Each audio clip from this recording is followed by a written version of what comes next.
All right. Welcome to one of the best shows on the internet. One of the best shows on the internet, Masculine Geek. This is Masculine Geek number 187. We were originally planning a D&D game, but Drew is still feeling under the weather, so we're going to let him rest. We'll return to that next week. Until then, you get another fireside chat while I light the cigar. So, how's everybody doing? Doing good. Keeping busy, like always. Absolutely. I wish I could say the same. I'm trying to keep busy. Aren't you trying to keep busy escaping the Haha. prison that your state's becoming? I mean, I've got plans. I just gotta.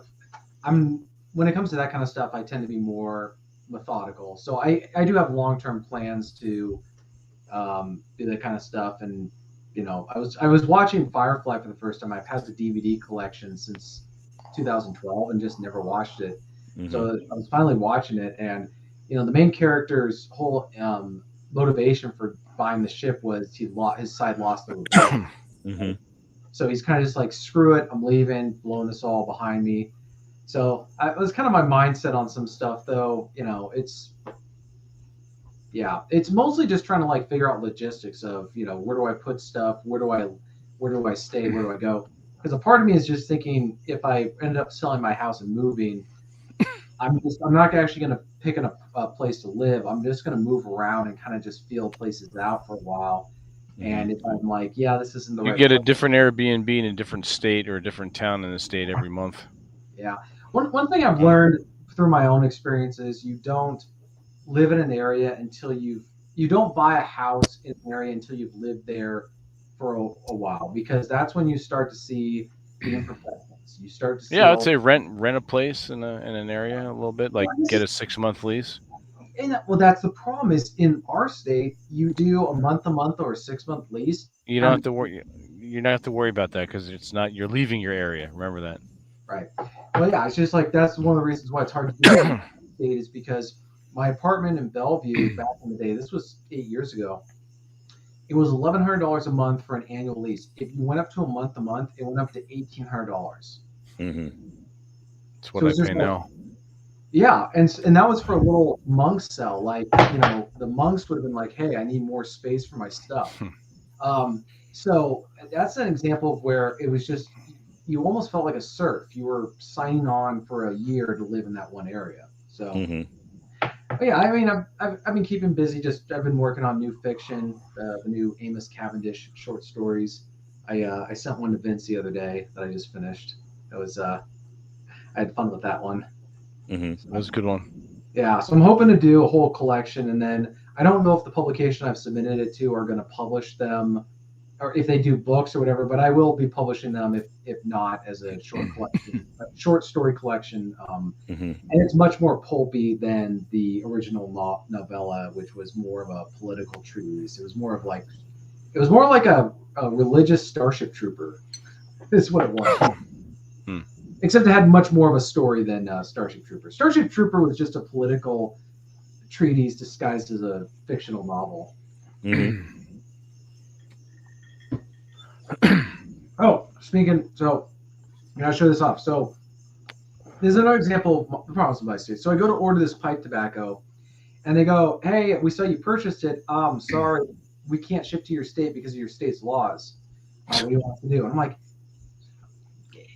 so I tell Vince, I'm like, "Hey Vince, can I ship it to your house?" And he goes, "Yeah." So I have them ship the tobacco to his house, and they're of course ecstatic, and they're like, "Yeah, we appreciate your business and working around that." Then Vince had one of his girls ship it to me. By the way, Spanish, and say, she was beaten. She was beaten accordingly. Okay, good. Have her say thank you for mailing it. But this is stuff like that. Oh, good. And it tastes. So I have the. This is the Cavendish. Speaking of Amos Cavendish, this is more of like a consummate gentleman, much more of a peppery. And this was created in World War One. This is it's much more bitter. This is very sweet. You can bring it out with you when you come out in November. Yes, this is like almost like a chocolatey flavor. Oh, that's cool. And it's also not, that one is like leaves. This is not. I'll actually show it to you guys. So I'm not sure if it shows, but it's not, it's the old fashioned type. Oh, okay. It's in like bark pieces. I was gonna Right. say it looks like chew. like twigs chalk. and shit. Twigs and Yeah. shit. You know, I have that old one. Actually, I'll show it. I bought it when we were at the Salt Lake meetup. Oh shit! That was like almost 2 years ago. Yeah, it's crazy. This is the Speakeasy Navy blend.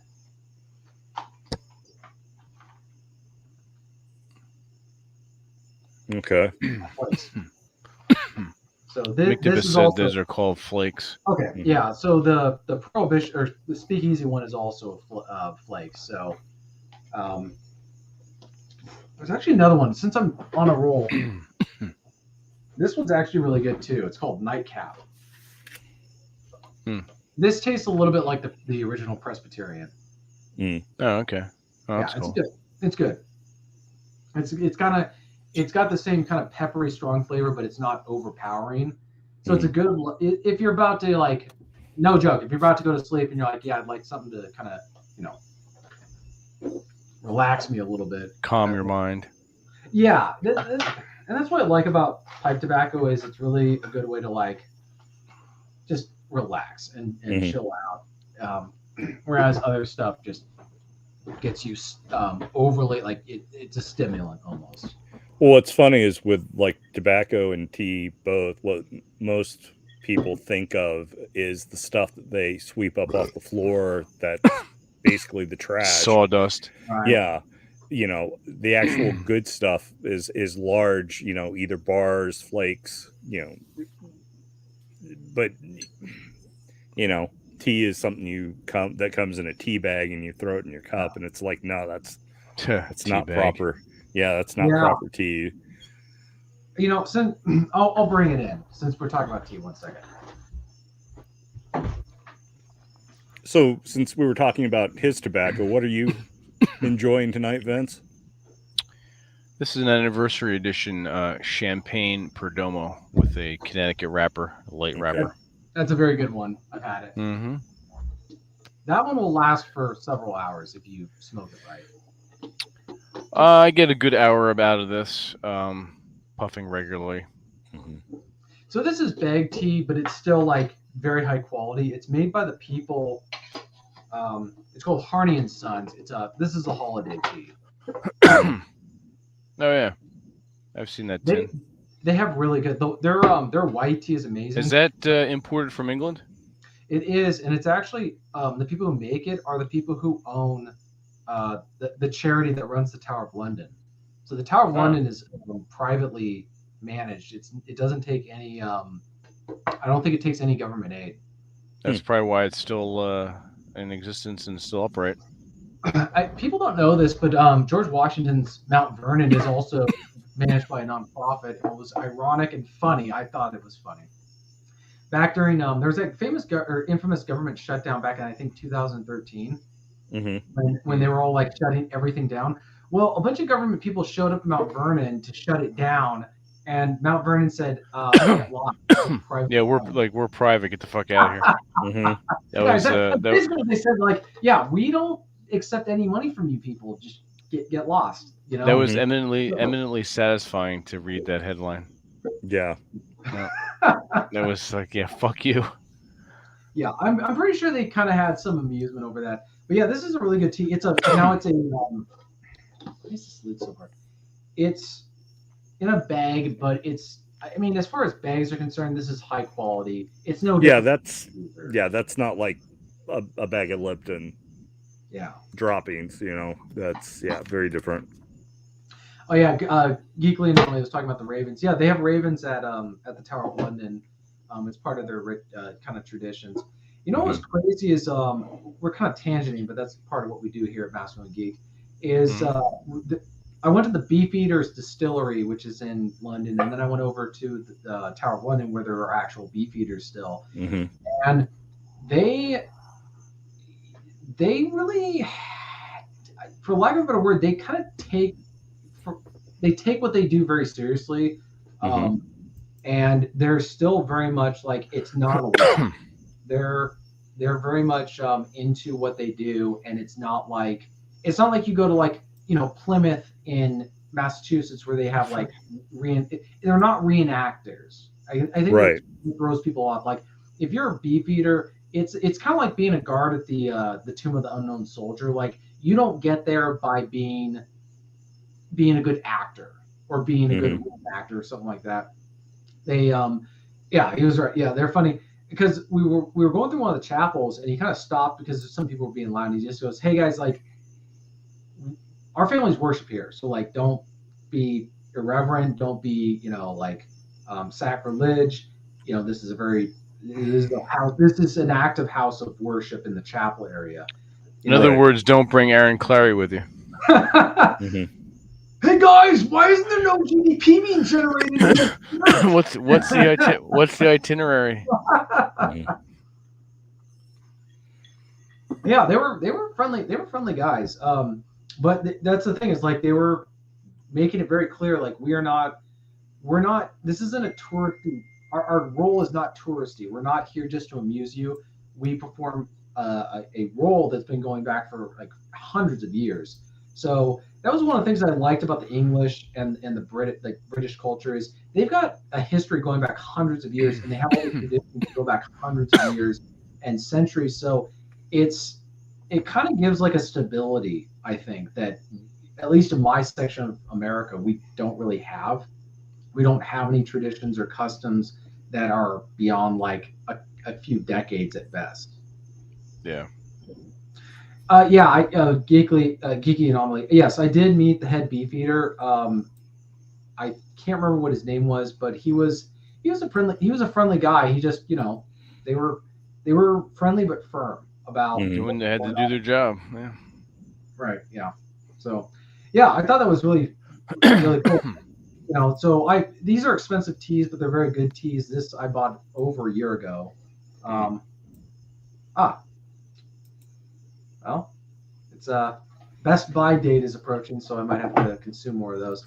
The white tea. Bring it out with you. Yeah, I'll bring some of those. So there used to be this is one of the things I miss about moving to my place from Leavenworth is there's a tea shop there that has a lot of fantastic varieties, and they're all loose leaf. So you buy them in like bags or whatever, and then you put them in an infuser or something like that. But they're all very good. Some of them, they used to have a sassafras tea, and they got rid of it, and it killed me. Yeah, that's a shame. That sucks. I think there was like federal laws because of carcinogens in sassafras. They weren't allowed to make it anymore, so it kind of killed me. But very good. It was one of those teas that you can make, and you don't have to put any sugar. I think there's Welcome home, you degenerates. Yeah, it was central London. This is what's interesting about Europe, European cities.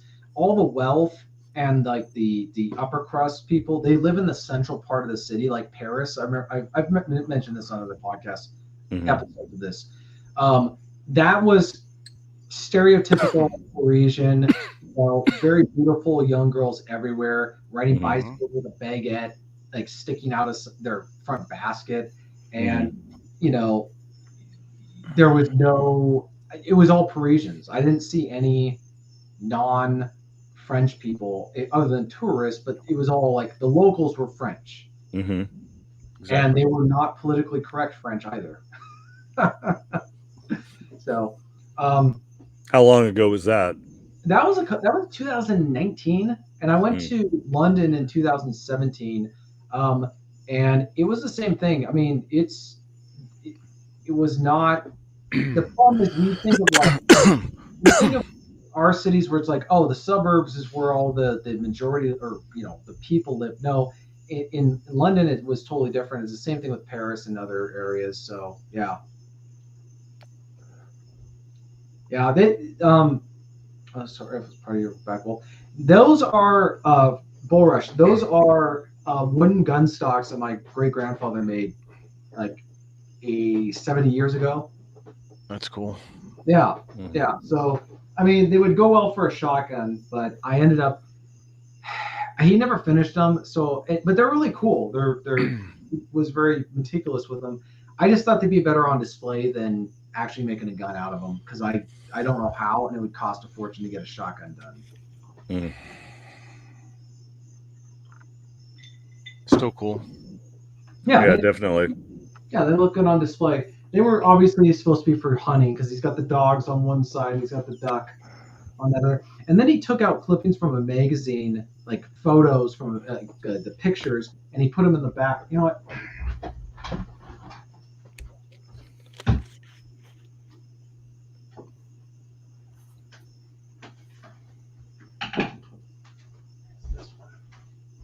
Okay. It was there were the other two, but he would put magazine clipping pictures in the back of like hunting, a guy hunting or something like that. He would put them into the butts. Bullrush wants some jerk off porn, gun porn. Can you send him some photos? So I'll show you. You can kind of see it. It's not very clear here, but it's like a meadow. Oh But, yeah, here's the dog right there. that's cool. He carved that. He carved it and he put some sort of like. This is all handmade. Did he burn it in or carve it? I don't know what he did. I just know. I mean, it's a beautiful piece of wood. And the carvings, like the leaves and all that. The leaves. Leave you alone. Yeah. So it was really cool. Send me a close up. Yeah, Boris, I can send you a close up of this stuff. Yeah. I mean, right here is beautiful. I mean, right here, like that, right. I don't know if it comes well in the sun. The burling, yeah. Mm-hmm. The colors you can kind of make out a little bit. Yeah. So I really like it and like having it on display and So I figured that would be better than I one day if I had the money and the wherewithal, I would put a shotgun. Is that a brass plate on the handle? It's not. It's plastic with some magazine picture cut into it.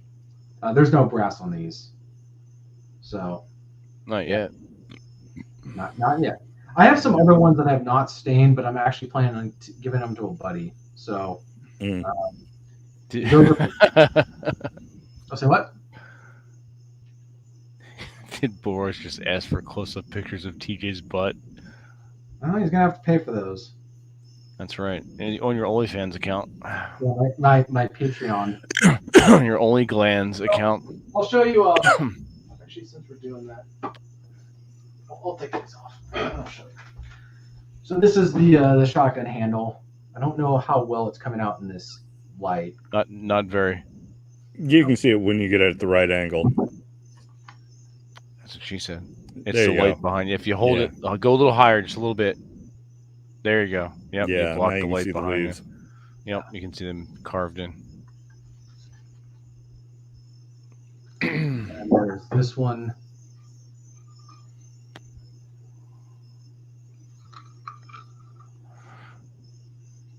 Yeah. So, I mean, these are obviously for shotguns. The other ones I have would have been for a repeating rifle, like a Winchester or something like that. Mhm. So,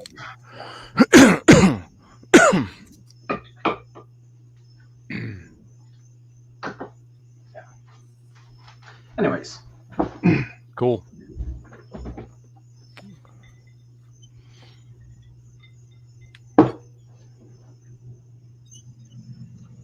Yeah.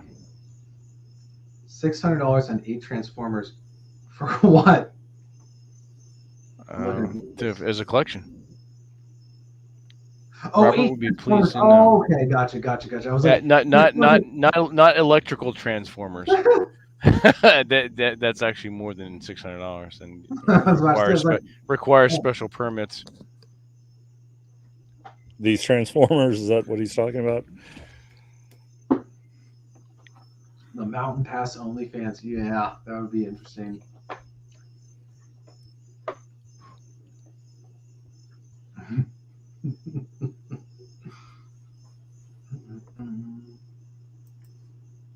You know what? I'm going to enjoy some of this tobacco, so 1 second. You should break that shit out. Pull this out. Pull it out, see? Raw. It's adorable. So I am once again out on my balcony. It's low humidity and about 78 degrees. The bugs are at a minimum, so that's nice too. Yeah, mosquitoes are the worst. I'm waiting to hear what Transformers Mictobus bought. For that money, I'm hoping they're vintage. I would assume so. Well, that quantity and that dollar amount. Well, it's almost $100 a piece. Yeah.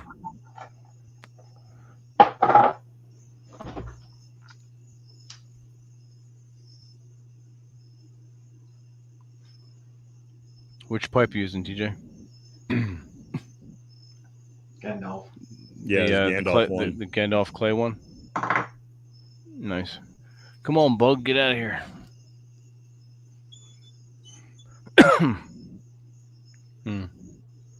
Yeah, there was talk earlier in the week on Twitter about Tolkien talking about the fact that, you know, only a villainous man doesn't smoke.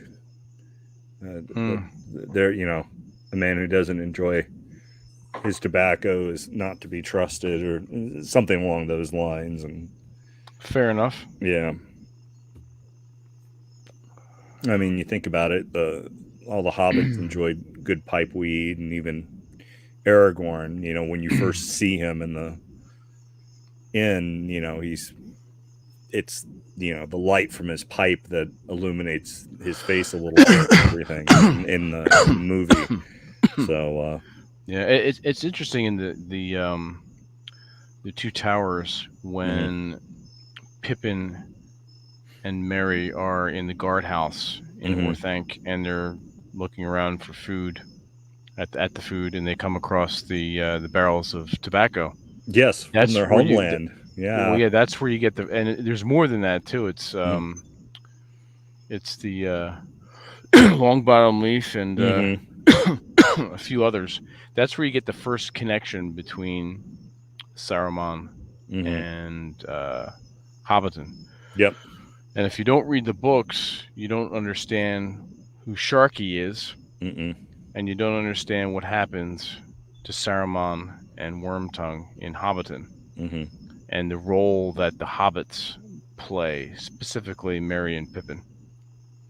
Yeah, I regretted that was exercised from the movies. I mean, I understand it being it didn't make sense for it being the movie, anticlimactic after everything that happened and stuff, but I thought it was such an interesting way of showing how the hobbits had changed and would never be the same people they were when they left. Stop giving it away, Geeky, for all the people that haven't read the book yet.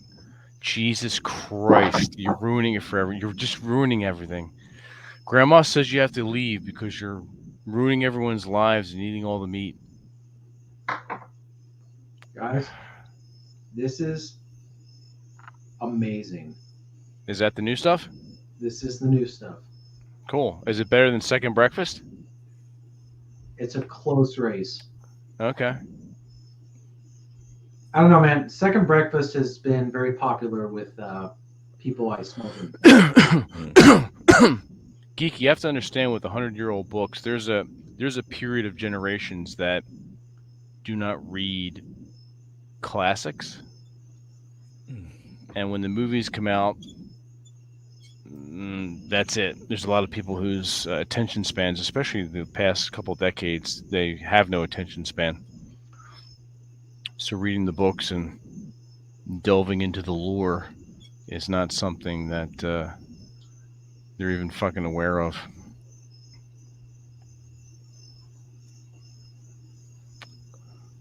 Is that is your grasshoppers? Is what with who? Are those your grasshoppers?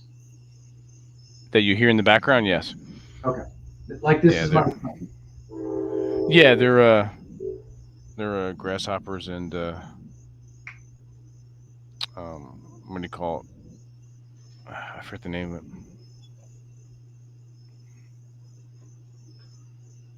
I'm messing with you, Kiki. Jesus Christ! But everyone needs to read Lord of the Rings if they haven't.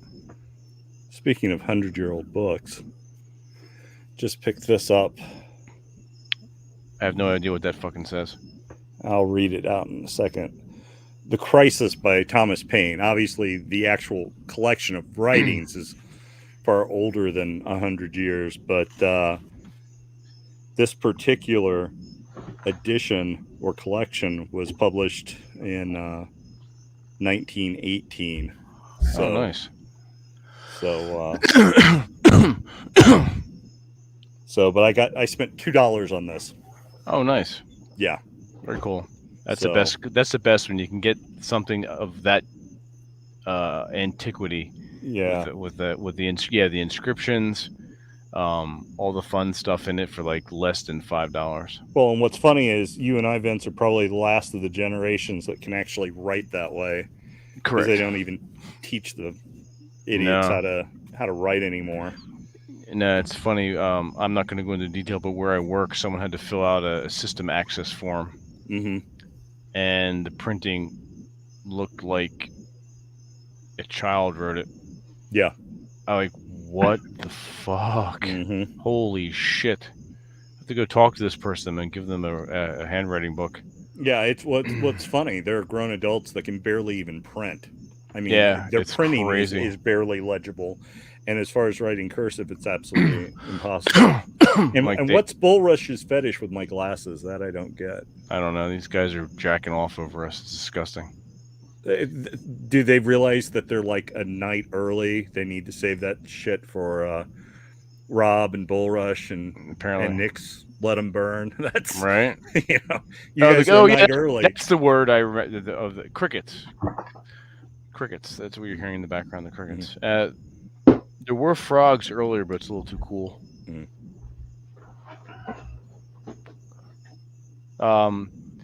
Well, you were in that town when the last day you were here, TJ, when we were all here for the Village by the Sea. You stayed the extra 2 days. I took you to Bordentown. Thomas Paine lived in Bordentown for a time. That's where we went to that statue on Crosswicks Creek, where the British burned out some of the ships, the colonial ships. Well, what's funny is if you quote Thomas Paine, you could almost get yourself on an FBI watch list. How friggin' messed up is that? Right? Fucking stupid. Bulrush, have I tried bamboo rope? Yeah, it's not bad. It's got good tensile strength. It's probably better than hemp for that. Definitely better than jute. And it's easier to clean and maintain.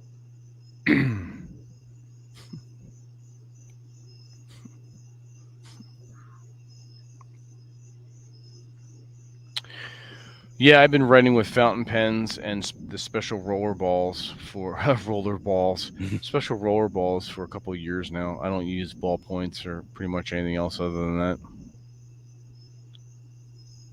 And one of my girls is a fountain pen aficionado, a huge geek. She's buying like $600, $700, $800 pens. I gotta ask Vince. I'm intrigued. Yep. How do you? So you meet girls that are not only looking for, they also they've got these interesting kind of. It seems like they have similar. They have interests or hobbies that you can appreciate, like the pen thing. Right? Well, they're the only ones that I keep around. If I meet them in real life and I find out what they're into, I'll keep them around based upon their extracurricular activities. And a lot of stuff, for instance, one of my main girl, she is inspired just by being around me to better herself even more than she already is. Case in point, number one, the watercolors. She got into watercolor painting. She's almost a natural. She sends me watercolor pictures almost every week. I was talking about wanting to get a raccoon pup to train, but having Mowgli, that wouldn't work. So she watercolor painted me a fat raccoon. Oh, that's cool. Yeah. She was talking about wanting to get into sculpting and make me some coffee mugs. So I paid for her to go to a sculpting class. A lot of So you reward as well as punish, oh, absolutely. which is something important that I think some folks miss out on. Correct. Well, a lot of guys think if they punish a girl, the girl is going to leave them. Mm-hmm. No, especially women that really innately understand their submissive nature, because all women have a submissive nature, whether they realize it or not. Haters can eat a dick. Mm-hmm. They look for ways to do that, and if they're punished, they're going to try to make up for that exponentially. So, oh, nice. Sharing these for Mictobus. The Seekers are the best. Thundercracker's my favorite of the Seekers. So Thundercracker. I'm going to call one of my floggers Thundercracker. Oh, well, you should. Yeah, that's a good one. Take it, bitch. Well, or you could call it. You can call something else Ramjet. So there you go. That's right. But Dr. Thunder. But throwing those up there for Mictobus since he was talking about his Transformer side. That's cool. Yeah. Yeah, I've kind of got a mishmash of stuff on my desk currently because I usually always have at least a couple of things like that, plus, hobby stuff I'm working on. But then I'll have like some recent stuff. So, like this guy from G.I. Joe and. Oh, cool.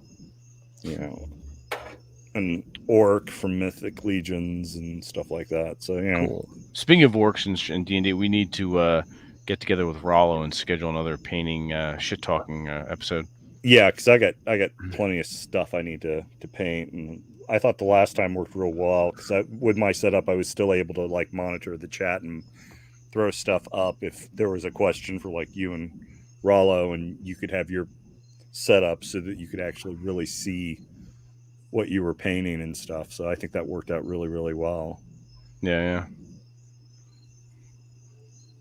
Plus that was fun. That it was just a different vibe on our chat. Mm-hmm. Yeah. It's nice. It's interesting how the mind is free to wander. Mm-hmm. And I think that's more of a focus for talking when your hands are busy. Yeah. So, well, think about it. You get together with a buddy to work on a car or something like that. You can talk the whole time you're working, and it comes naturally to us. Yeah. Not to say that it's not different for women, because I know knitting circles are famous for that. They're gossip knitting circles. But for us, it's just more of an exercise in intellectual existentialism. Mm-hmm. Speaking of which, Rob of Rob Says fame was getting kind of deep on Twitter earlier this evening, and I like serious Rob. Right. I think most people just think of him as being, kind of a shit talker and kind of superficial and smart ass and stuff like that, which he is, and he's brilliant at it. But nah, the mechanisms and wheels and gears churning in his brain when he actually lets that shit seep out and people can see it. Yeah. Mm-hmm. That's why I'm really looking forward to getting together with some of you guys and talking when we're not online and we're just, Robert breaking bread, sharing wine, and really talking, Absolutely.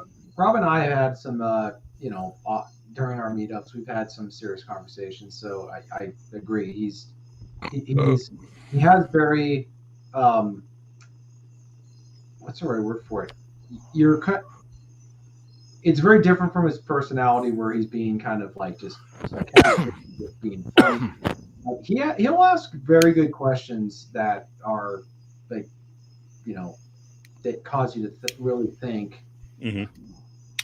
And a lot of times people, I think, will assume that when someone's being kind of irreverent or whatever, they do have things to say. They just they don't want to say it to people who aren't going to take it seriously. So Rob said stuff to me where he knows I'm actually going to like listen to what he has to say, and consider it, as opposed to somebody who's going to say something, says something profound on Twitter, and people could just totally throw him off and waste his time. I think that's why a lot of people do that. It's just they have something meaningful to say, and they're not going to throw pearls to swine. Right. You know what's going on. Well, and part of the stuff online is almost like performance art anyway. So yeah, that's why I don't wax existential too much on Twitter, because it's like pissing into the void. Yeah, I gotta agree. Yeah. But so anyway, I saw that and I'm like, yeah, that's one of the reasons why I've always kind of liked Rob. So it's like that stuff's there, and it's just, obviously in our circle of friends and or acquaintances, that's a little bit more obvious, but maybe some of the people in the chat and stuff that are, maybe have never really noticed that or never really read some of the stuff he said. So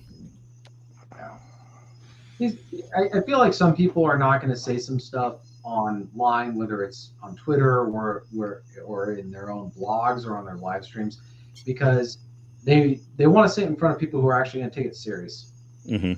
And not and some things just aren't anyone's, isn't right. anyone's business. The idea that your every bowel movement and dinner needs to be shared online and appreciated in order for it to be validated. It's just, no, it's like, there are things I will say to my friends that I'm not going to say just to say, because I don't need that validation from strangers or whatever. And it's like, there are some things that are just private. It's just nobody's GD business, but my own. And if I do share it with someone, it's because that someone has been, I've valued them as worthy of hearing what I thought or what I felt or whatever, and respect the reaction to it, good, bad, whatever, and it's like that. So yeah, that's just different from, that's I think a generational difference as well. So right. I mean, I've got my books. The internet can shut down, massive EMP, whatever. It's okay. I can read my books. I'll be good. Yeah, I've been thinking about that a lot. It's just like how I feel like the internet has provided me with a lot of blessings, but it's also provided a lot of bad stuff as well. It's just as far as like, I'd say, I think what it's caused is a lot of people in my like immediate area where there's not a sense of like, hey, we like need to socially interact with people in front of us. It's like, no, we can just socially interact with somebody on our phone, and that's a substitute. As opposed to, I've tried to build relationships here, and I feel like if it weren't for the internet, it probably would be much easier. But people always have this like illusion that there's always something better going on, or they're able to compensate. I don't know. I think it goes back to like, you have to collaborate. You have to like be willing to have social skills. I don't know, but no, that's true. The internet's definitely allowed a lot of people to write checks their asses couldn't cash in person. That's 98% of fucking Twitter. Yeah, absolutely. And I suspect the rest of social media. Yeah. So I mean, outside of needing to get like the links for the show and stuff, the only reason I really even stick around on Twitter is because of the Japanese guys I talk with, both publicly and privately, and that's pretty much the main thing. It's a tool, and that's what I use the tool for. Yeah. Although lately I've shared some political stuff, but only because it would be nice if someone other than the mono party won in some upcoming elections in my state, but that's purely on a state level.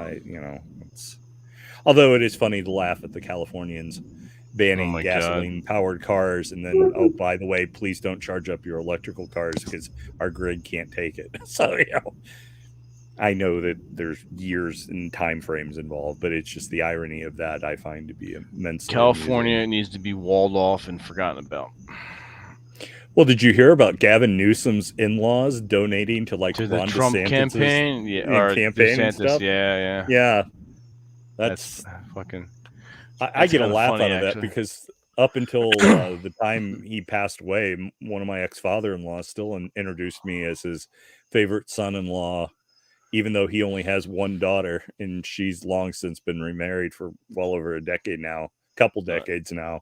Nice. But yet I was still the favorite son-in-law. So of course, absolutely. TJ disappeared. He said, put something on the private chat. Probably has to go drain the lizard. Yeah. Oh shit! Yeah, we have to get another. I think next year we need to do a another Masculine Geek meetup and get everybody on the D&D panel together to play in one location for one night, and then broadcast that shit live. Yeah. Watch us all play around the table together. Yeah. Are you guys still going to try and make it out to Aaron sometime before the end of the year? I'll say. We were just talking about that. I was going to do it, but I was going to drive through on my way to Michigan. Yeah. The problem is, and this is something like I'm just filing away from my own retirement plan. If you want people to visit you, you got it. And when you retire, you're living in a place. Check with the flight. It's got to be accessible. Right, Rapid City. It's like it's a fortune. Whereas, let me give you an example.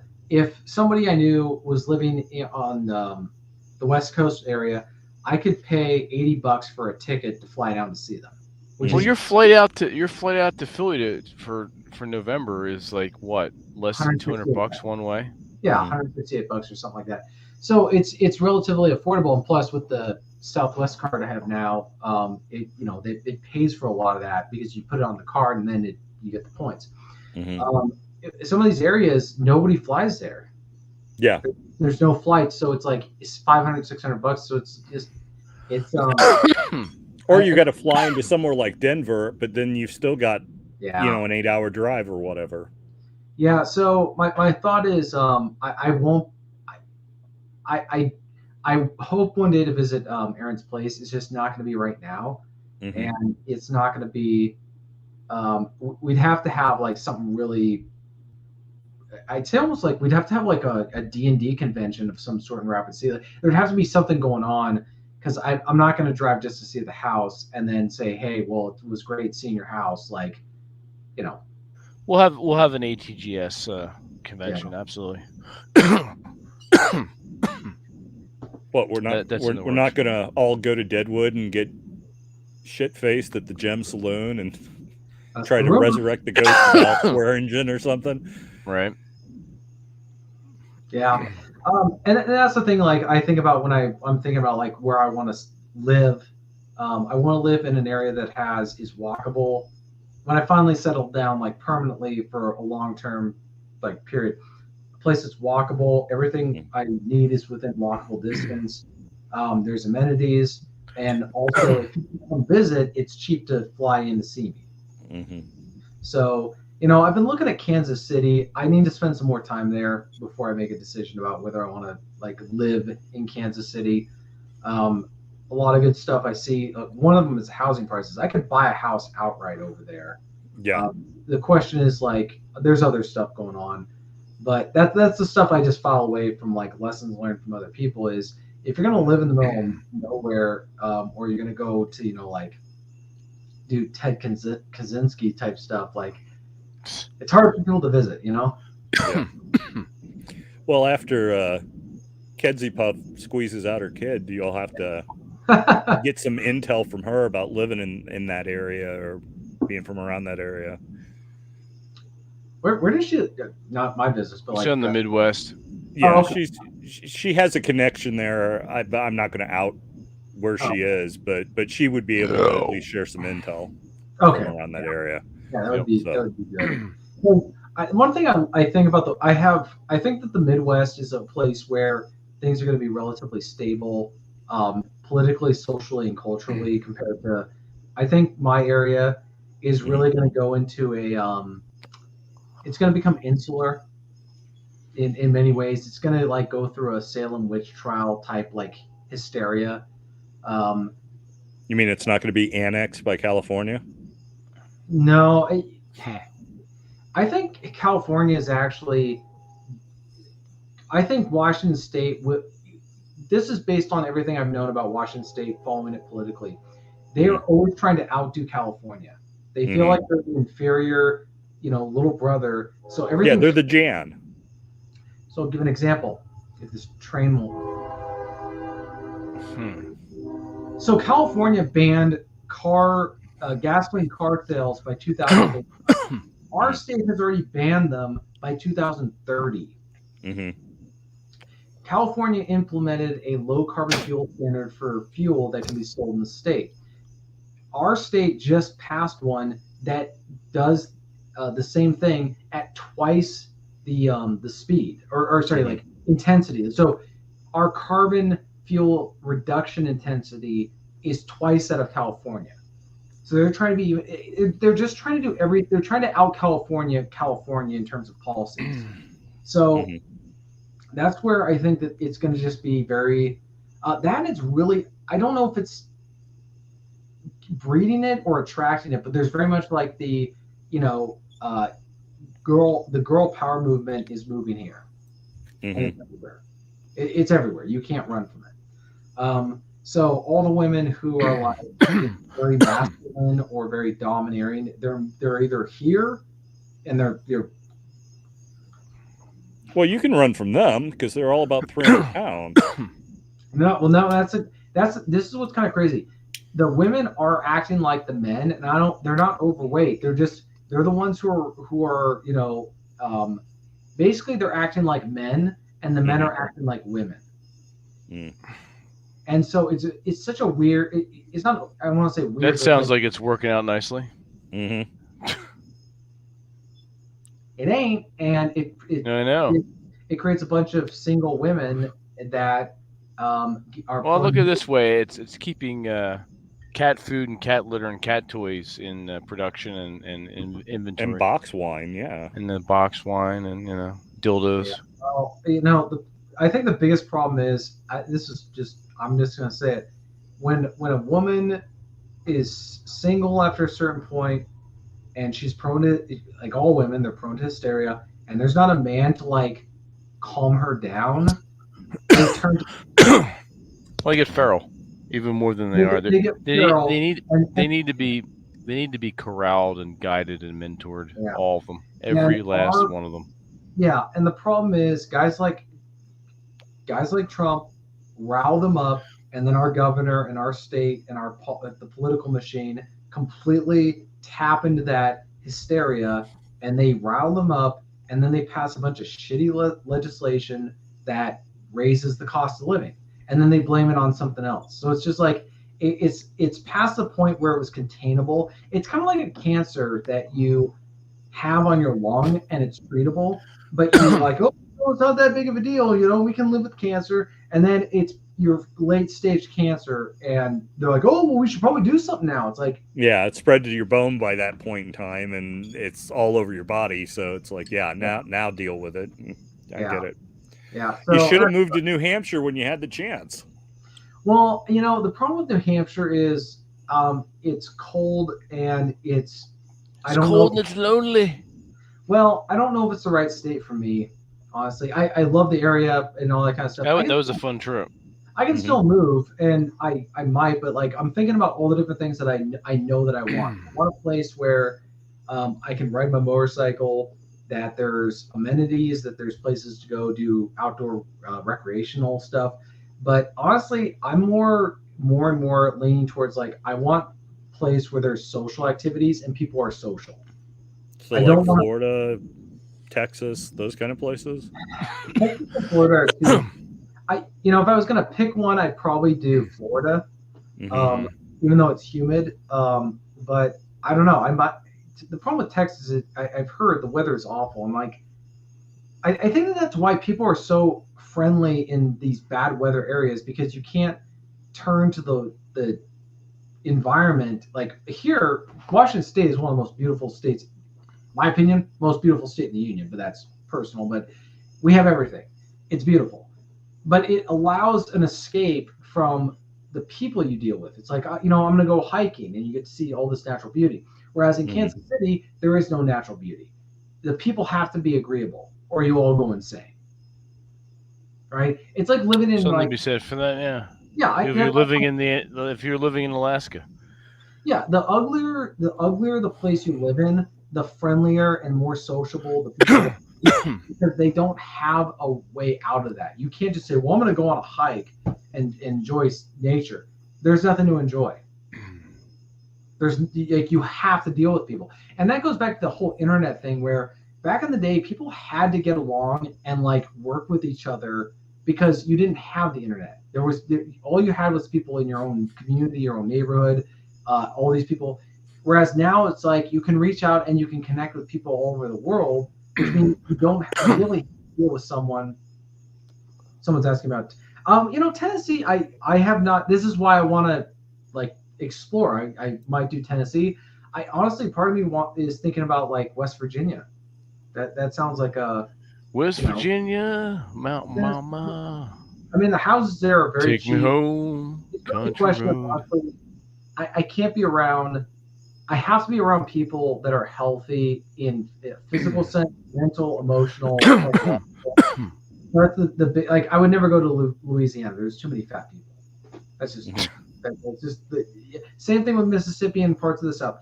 Too many fat people. I can't be around too many fat people. And it's not because Mississippi has whole other level of problems. So that's especially now with their water issue.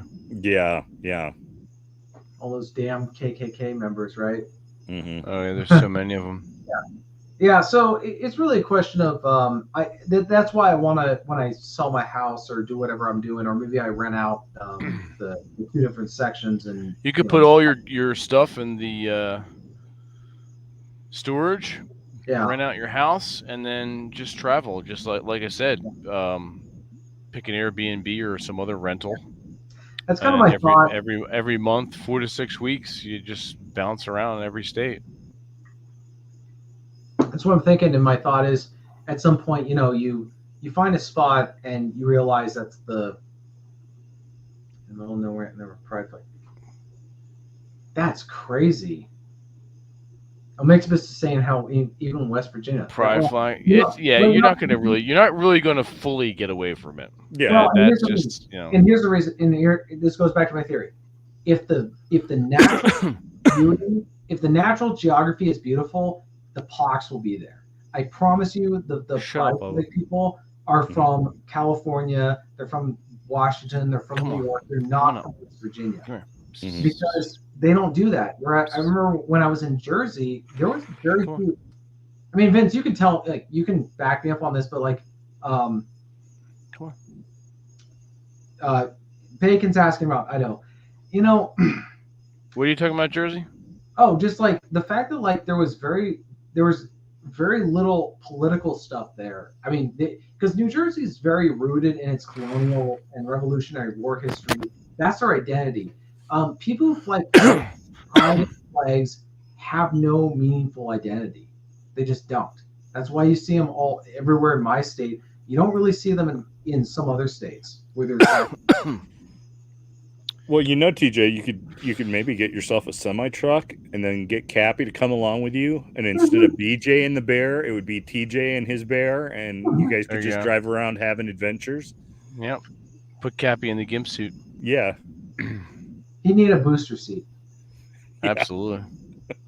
I was gonna say something. You'd be like John Steinbeck with Travels with Charlie. Mm-hmm. Yeah. The thing about Idaho. The problem with Idaho is could be of mice and men. So tell me about the rabbits, George. Tell how it's going to be. Tell how it's going to be. There's too many. Idaho is too close to Washington, so all the shit libs in Washington State. They're all going to go. Well, they're all going to go to Idaho. They're already going to Coeur d'Alene. You got to be shitting me. They're already going to Boise. Like they're already going to Idaho. Yeah. So it's like I kind of I'm thinking of like a long-term place. Goddamn fucking cat. You're in or you're out. Pick one. Fuck. I'd still love to live in either Montana or Wyoming. even if it is difficult to get to. I mean, as far as having to fly to Denver and then drive up. Yeah, I made this mistake as a young man. I won't make this mistake again, but there needs to be young, single. Good old Mictobus. There needs to be young, single, physically attractive women in my vicinity within reason, right? Mm-hmm. So if there's, like just people my age. Oh, East Coast is good for that. Yeah. Well, yeah, I mean, downtown Philly was. I want to say, there are parts of Pennsylvania that are absolutely beautiful. I mean, the mountains aren't like they are out west, but I mean, they're still beautiful. Yeah. You got the Grand Canyon. That's the East Coast Grand Canyon in Pennsylvania. Yeah, and you got the Water Gap up. In fact, do stuff. Oh, absolutely. When you're out here, TJ, we'll head up. We'll head up to the Water Gap. Yeah. We'll go hike a few mountains. I kind of I'm watching Firefly. I'm reading about Solomon Kane, and I'm like, I'm kind of wondering if I have a suppressed wanderlust where I'm just always, Solomon Kane talks about how he can't be in his home country, England, for so long before he has to go. I'm like, I kind of feel like that, where I just want a place to store my stuff so I can go out on my adventures. Mm-hmm. Well, and unlike some people, you don't have as much stuff, so leaving Cats it cannot is a be little controlled, bit. Mictobus. Leaving it's a little bit easier, but you're also, TJ, you're at the perfect age. So I mean, if you even halfway think you want to do that, you need to make that happen. Yeah. I'm at an age where I'm, the Fortress of Solitude is nice, but if I can't relocate this to like Mars or some other planet, then maybe, somewhere where it's not easy for the rest of humanity to get to. Well, it's nice to have home bases, that's for sure. It's nice that I think you're like that, Robert. I'm like that. TJ is definitely like that. You want roots, some form of roots somewhere. Eventually. Yeah. I have a bit of a wanderlust in me, but I also like to have a home base to come back to. Right. And I like to hear and venture out. I've been up and down the eastern seaboard and the interior a little bit out west, but not as much as I would like.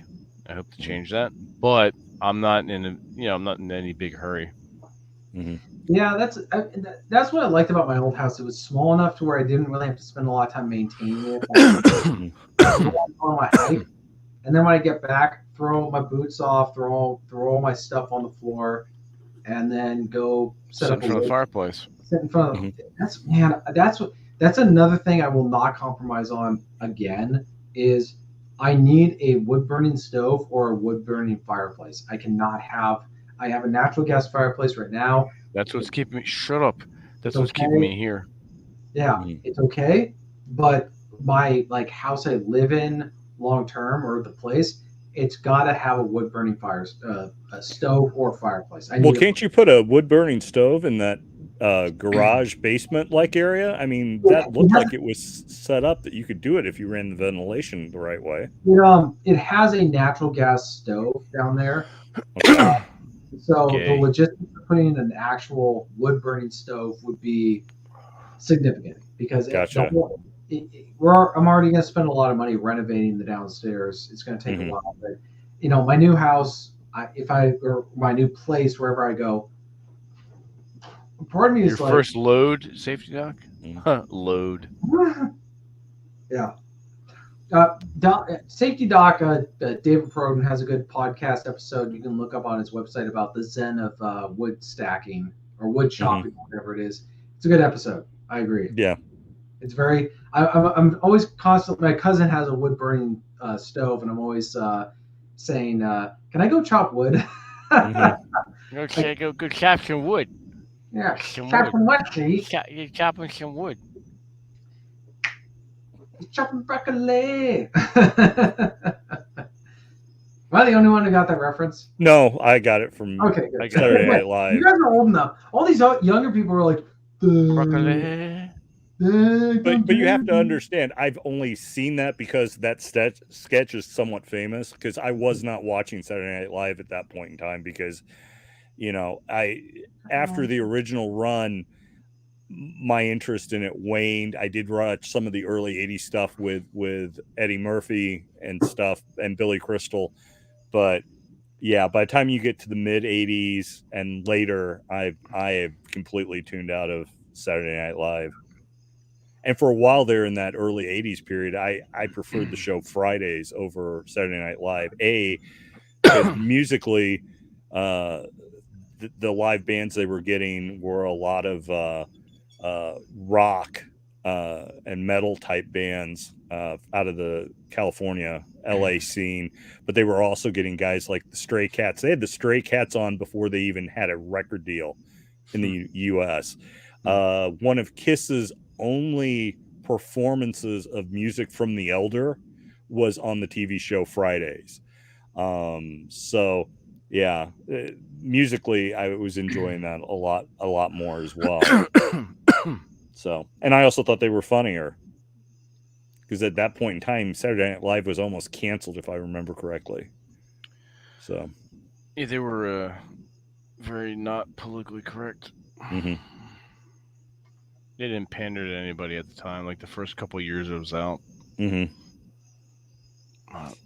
Well, I miss when comedians attacked all politicians. You know, all sources of power and authority, no matter the party, were, you know, sources for ridicule and humor, which is how it should be. You should make fun of the king, you know, no matter who it is. But now it's propaganda, not actual genuine humor or anything close to it, and it's just not my thing. Nope.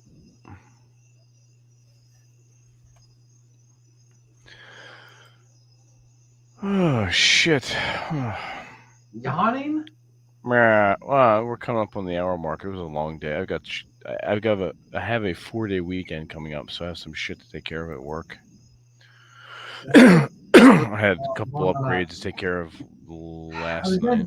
I was gonna print the photos of Reese for the album. I was gonna go over to Leavenworth and go on a hike tomorrow, which I'm still gonna go on, but the place that was going to do the photos, the photo place broke down, so they couldn't do it. So I'm still going on a hike. That's good. Yeah, I need to do it because it's Labor Day weekend coming up, and tomorrow's a Thursday, so it's going to be just a day thing. But I'm going to a place called Boot Jack Mountain. Mm-hmm. I've been there over 7 years, but it's very beautiful. So cool. I'm getting together with some buddies of mine and heading up to Chicago to see Rammstein on Saturday. So I've got some work I've got to tie up since it's the end of the month for some of my Is that a road trip for you or flying?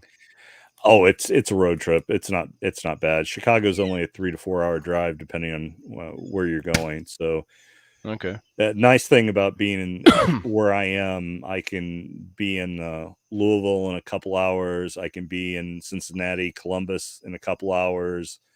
A little bit more than that for Columbus, but Cincinnati and Dayton are 2 hours. Detroit, I can be in a few hours. Chicago's 3 to 4 hours. St. Louis, 3 to 4 hours. So it's very conducive for driving places. And with the exception of Illinois and maybe Michigan, I can drive to all those places and not have to worry about losing my Second Amendment rights. So cool. Which is nice because, you know, I don't have that problem with my First Amendment rights, but for somehow Second Amendment doesn't seem to get the same kind of protection as the second one does, which is kind of odd because you can only keep the first with the second. So, yeah, but anyway, it's ass backwards. Yes, like much is. Yep.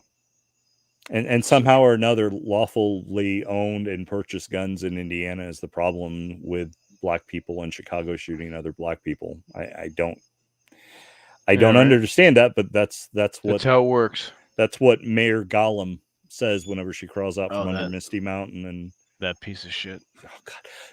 I know you saw it. The picture of hell and Yeah, I minions and retweeted that demons from shit hell. laughing. I'm like, and what the one fuck? of them Looks just like her. Looks just like her. That was hysterical. It was You pretty know? fun. Yeah. All right, we're going to take questions for a few minutes if anyone has any. If not, we're going to call it a night. Because it's, we're at the hour mark. I'm going to keep this short. Yeah, if Mictobus has any more Transformers questions or whatever, now's it. It's a Do ask it us now, or lose the opportunity. Exactly. It's an ask us not anything for about 10 minutes.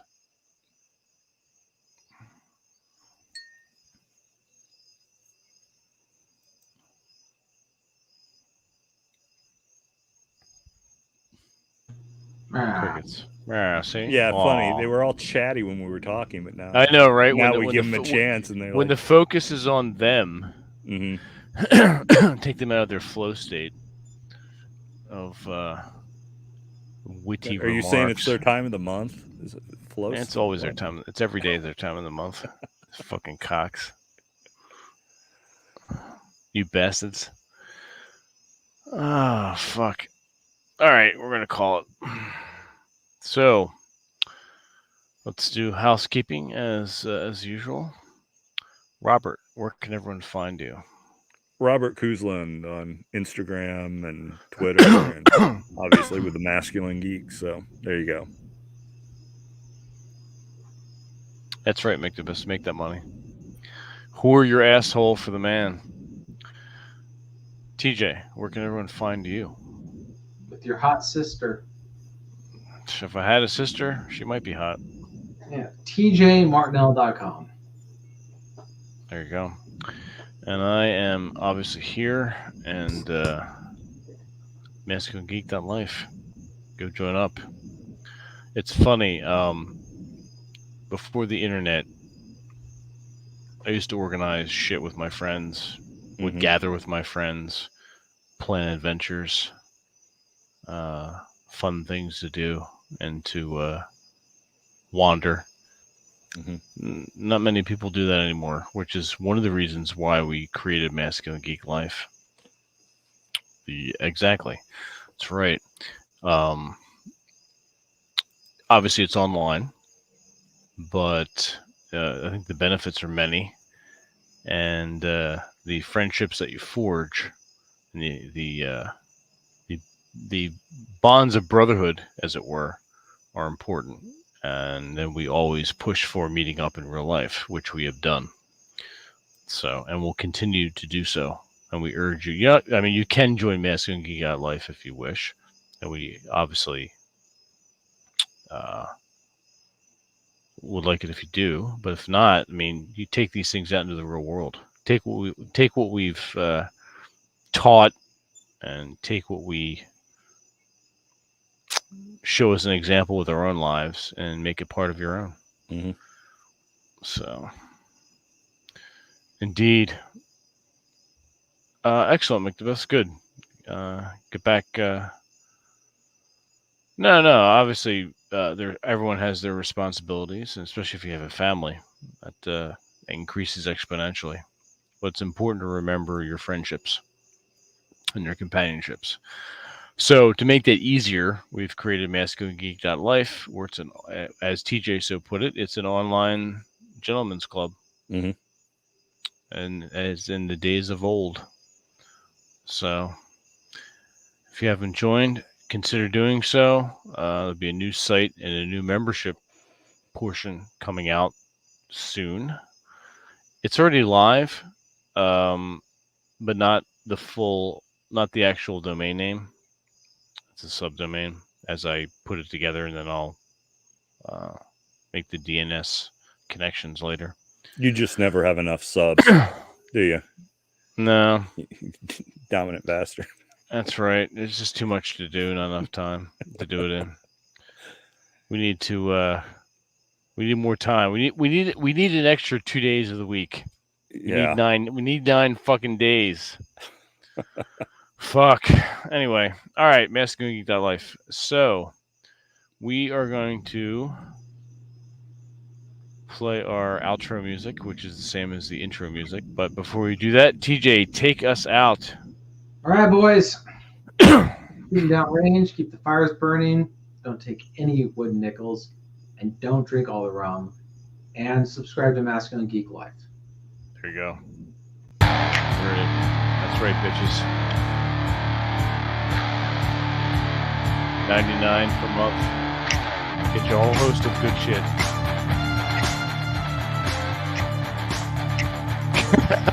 Valentine's Day. That's pretty much common knowledge now. Ah.